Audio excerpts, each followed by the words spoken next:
I opened my eyes to find myself in a strange place. But because of the surroundings and equipment attached to me, I could tell that I was in a hospital. However, I had no idea how I got there, no matter how hard I tried to remember. And the most strange thing was that I couldn't move at all because of the things attached to me and because every part of my body hurt. "She wakes up finally. Welcome back," a man in blue scrubs said as he saw me awake and asked the nurse nearby to take my vitals. He had a name tag with Ravi Patel MD written on it, so I thought he was the doctor. "Do you know how you got here?" The doctor started asking me questions. "Not really," I said in a small, raspy voice. "What's the last thing you remember doing?" he asked again. "I went to bed on Christmas Eve and woke up here," I replied, as that was exactly what I remembered. So the doctor took some notes and called in for my parents. They came in, both with tears in their eyes,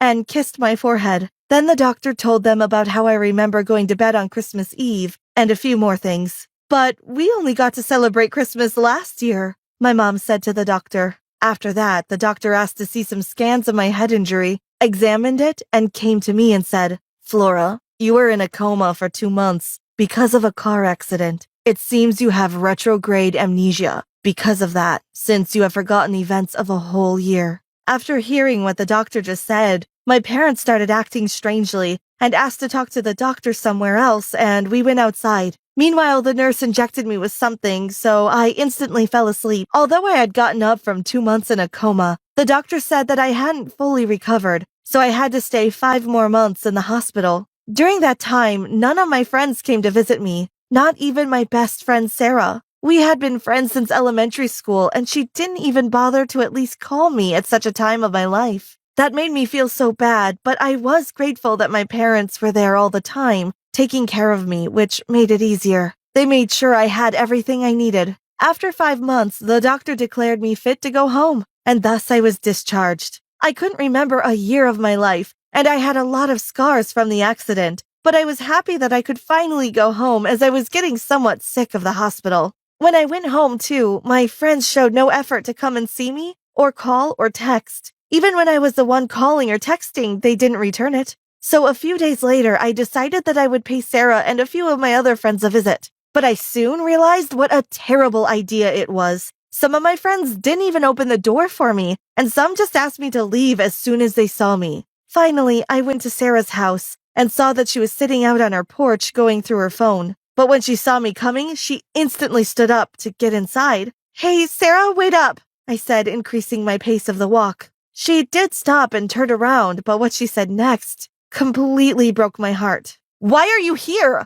I don't want to see your face. Just go away." She screamed in a way that the whole neighborhood could hear. I couldn't believe she could say that and be so rude to me. It hurt me so much that I turned around and ran off to my house crying. There were a lot of things going on in my mind. Did I do anything wrong to my friends in the year that I forgot about? I thought and tried to remember, but I couldn't. And the hurt just didn't end there. My parents showed me a letter that they received in the mail from my old workplace. It said that I had been laid off from the job and that I shouldn't expect a job there anytime in the future. I felt so low at that point, but then again, my parents were right there by my side, trying to fix my mood and cheer me up. My dad was a business advisor who would often travel places to see for big companies, and that explained the money we had. And my mom had an antique shop right down the block from our house. So my mom brought up an idea that sounded pretty good to me. "Why don't you come and work with me at my antique shop?" she asked. And I immediately agreed, as I wanted to keep busy to forget the rude treatment of my friends and not get hurt. But as days passed by, I started noticing my parents were acting strange, especially my mother. She was so overprotective of me and wanted every detail of my whereabouts. And if I am even 1 minute late for my job, she would lose her mind, although it was only the shop and the house I went to. However, since I had been in an accident and a coma recently, and being their only child, the concern seemed reasonable. But then she would act even more strangely during the doctor's appointment. She would always pull the doctor aside and talk to him secretly. Once I even suspected if they were having an affair, but I knew it was all in my head, so I stopped thinking about anything in a negative sense. Like that, I stayed with my parents and worked at the antiques for 2.5 years. My parents were very happy, but I was getting more and more bored every day without any friends and nowhere else to go except for the house and the shop. So I decided that I would move to another city, but my only problem was convincing Mom and Dad. For that, one day at dinner, I brought up the topic about moving out. Mom, Dad, I want to discuss something with you, I said. They immediately left the food they were eating and gave all their attention to me. I want to move to another city and get a job I like and make some new friends, I said. And just as I had expected, they rejected. Absolutely not. You are going to stay here safe at home, my dad said, and my mom agreed with him. Please, stop treating me like I'm some porcelain doll. I want to live for a change and not just exist, I replied in a slightly louder tone.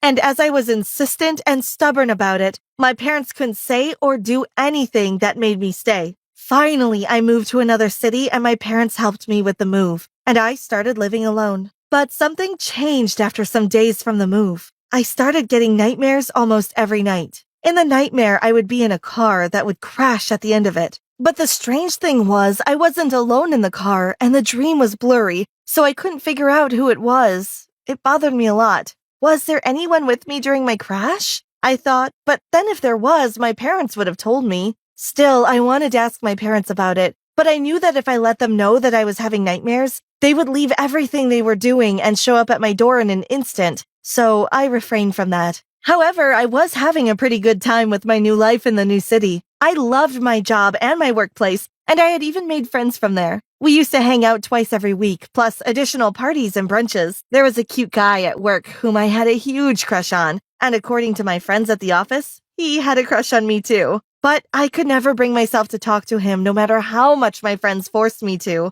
I was not the one to make the first move. And he didn't try either, and later I heard he got together with his girlfriend from high school. After that, I didn't really get interested in anyone, so I stayed away from the dating life and stuck to my good life with friends and work. And just like that, with nightmares and my mom visiting me occasionally for the doctor's appointment, 2 years passed. One day I was returning to my apartment from work when suddenly I felt like someone was calling my name from behind. Flora? Flora! A guy came running towards me calling out my name as I was about to take the final turn. But I didn't know who he was, so I just ran towards my apartment. When I recall that event, I don't exactly know why I did that, but that was my instant reflex. After he saw that I was running, he stopped running behind me and walked the other way, and I also reached my apartment and locked the doors behind me. I was so relieved to get that stranger off my back, and was a little tired too, so I went straight to bed. That night too, I was expecting the nightmare, but something different happened. I used to get the dream in all blur, but not that night. That night, I could clearly see the person that was with me in the car. It was the same guy who was running behind me during the day, only that he looked a little different. What is going on? I thought as I woke up from the nightmare. After so many years, my life was finally coming together, but a mystery knocked at my door all of a sudden. How was that guy in a car with me? However, I was not going to skip over it. I was determined to solve it and figure out what was going on. So for that, the next day, I didn't go to work. I went to the same turn where I had seen the guy the day before, as I didn't want to miss him even by seconds. I waited for hours and hours, but he didn't show up and I had to return to my apartment too, as it was getting dark. I felt a little bad, but I was determined. So the day after that too, I went to the same turn and waited for him. That day too, I waited and waited. I was almost sure that he wouldn't come, but right then I saw him coming from the opposite direction, and he saw me. He rolled his eyes and came walking towards me and said, "Aren't you going to run today as if I'm about to mug you?" "I'm sorry, I didn't know you, and I don't know you actually. Maybe you were there in the year I can't remember?" I said, "Yeah, Sarah told me about your condition." "I'm Evan, but why are you here now?" he asked. I was mad at the fact that Sarah would talk to some Evan guy about me, but ignore me completely. But I was not to get distracted, so I answered him with the details about my nightmare about the crash and how I saw him the night before in the dream. "Look, Flora, your parents threatened me to get out of town, whatever their reason was, so I think it is better that you ask them," he said. "And if you want to see me after you know everything, here's my number," he added, and gave me his number and left. What on earth? I was losing my mind over the things I didn't know, and the year I couldn't remember, and the fact that my parents kept it hidden from me for so long. I had had enough hide and seek with my own past, and I just couldn't do it anymore. So I went straight to the bus station from there and took a night bus to my hometown. It was very late when I reached home, so my parents were concerned about why I was there all of a sudden at such an hour. Mom, without hiding anything, please tell me everything about what happened before the car crash. It has been haunting me since the day I woke up from the coma.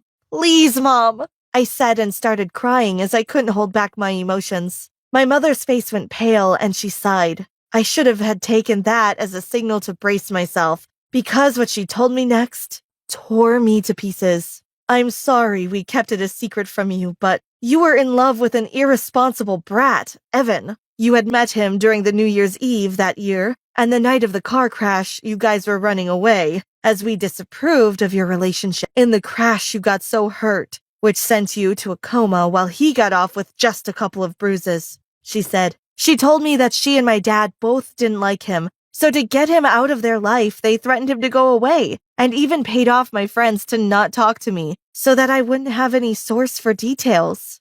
What? A boy is not an excuse to pay off my friends to not talk to me, Mom. And a crash doesn't mean you go and threaten someone. I screamed as I was so mad at them. But that was just part of the disappointment. She told me that while my boyfriend and I were running away, I was pregnant and that I lost the baby in the accident. The news came to me like someone broke a flower pot on my head. How could you keep that a secret from me for 5 years? I had the right to know I was pregnant, I said, and I started crying again as I was so hurt and disappointed. I said, and I started crying again as I was so hurt and disappointed. We were just trying to protect you from hurt, sweetheart, and do what was right for you. My mom replied, trying to sound innocent, and I knew her concerns were genuine, but I could never forgive them for hiding something like that from me. I was so heartbroken, but I tried to understand, thinking that was actually what they were trying to protect me from. But still, it wasn't fair to me, and I was not going to forgive them for that. I know you have taken care of me, and I am very grateful, but you need to learn that you cannot protect me from everything, I said. I also told them that I didn't remember anything, but I wanted to make new memories with Evan and make them last this time. After that, I went to my room and texted the number Evan had given me, telling him I wanted to see him. Thanks for watching. What would you do if you forgot one whole year of your life? Let us know in the comments.